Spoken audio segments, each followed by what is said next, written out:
Aristóteles. Nascido em 384 a.C. em Estagira, na Macedônia, aos 18 anos ele vai para Atenas e lá se torna membro da Academia de Platão, sendo considerado o discípulo mais brilhante entre todos.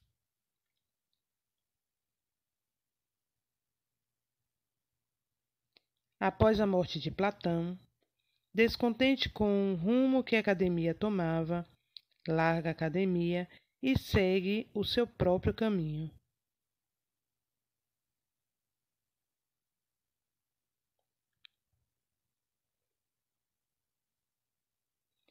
Em 335 a.C., ele funda a Escola do Liceu, onde ensinava aos seus alunos durante as caminhadas, e a escola então leva o nome de Peripatética. Aristóteles então passa a considerar o conhecimento empírico como o caminho para fundamentar suas ideias, ou seja, o caminho adquirido a partir da interação e observação. Aristóteles foi o primeiro filósofo a considerar o problema da evidência. Sempre buscava conhecer as coisas ao fundo, analisava o que já era conhecido sobre determinada coisa e buscava uma opinião geral sobre a mesma, analisando o que fazia parte e o que não fazia parte.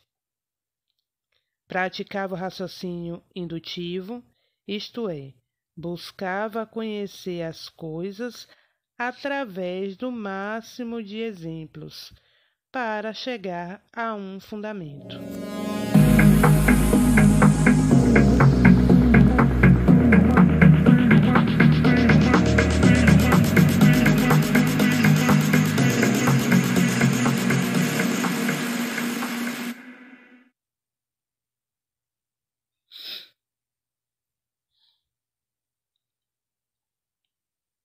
Para o filósofo, tudo que existe possui 4 causas: a causa material, do que é feito; a causa formal, o modelo ou estrutura; a causa eficiente, de que modo algo passa a existir; e a causa final, a função do que determinada coisa tem. Alguns pontos destacados: a ética, a política e a lógica para Aristóteles.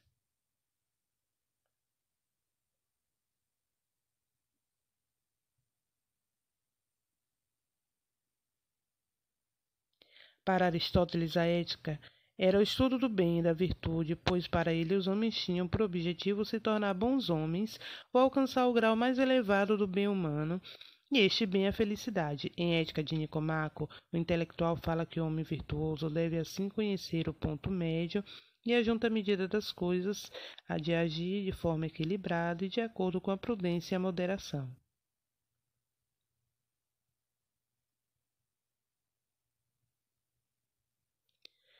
Segundo o professor, a política e a ética andam juntas em determinado momento. Quando o homem virtuoso está indo em busca da polis e tem que agir com virtude, não só porque aquilo o torna feliz, mas pela relação que ele terá com os outros, pois por ser um animal político, o homem está sempre exercitando o seu lado virtuoso.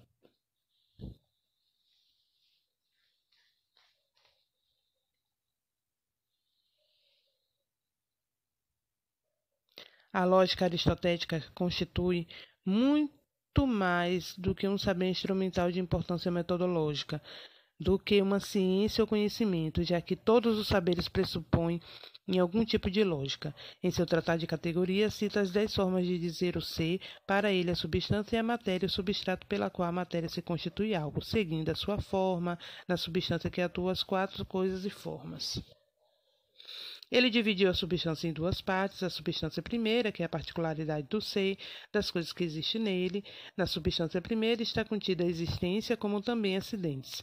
Já a substância segunda refere-se aos universais abstratos dos indivíduos, ou seja, as referências. Sua existência depende do indivíduo e a substância é sempre o sujeito, ou seja, daquilo que se fala ou se atribui. Ele dividiu a substância em duas partes, a partir da primeira, que é a particularidade do ser, das coisas que existem nele, está contida a essência, como também os acidentes. Já a substância segunda refere-se aos universais abstratos dos indivíduos, ou seja, as referências. Sua substância depende do indivíduo e a substância é sempre o sujeito, isto é, daquilo que se fala ou se atribui.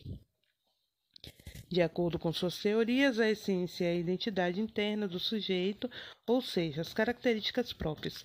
Já os acidentes é tudo aquilo que não é necessário no ser, pois ele não deixa de existir por conta de não ter um determinado atributo. Aristóteles considera a existência de 9 categorias do ser: qualidade, quantidade, relação, lugar, posição, tempo, posse, ação e paixão. É através dessas categorias que podemos chegar a uma conclusão sobre alguma coisa ou objeto. As categorias possuem algumas propriedades: extensão, que é aquele conjunto de coisa determinada pela categoria; a compreensão, o conjunto de características que uma categoria designa;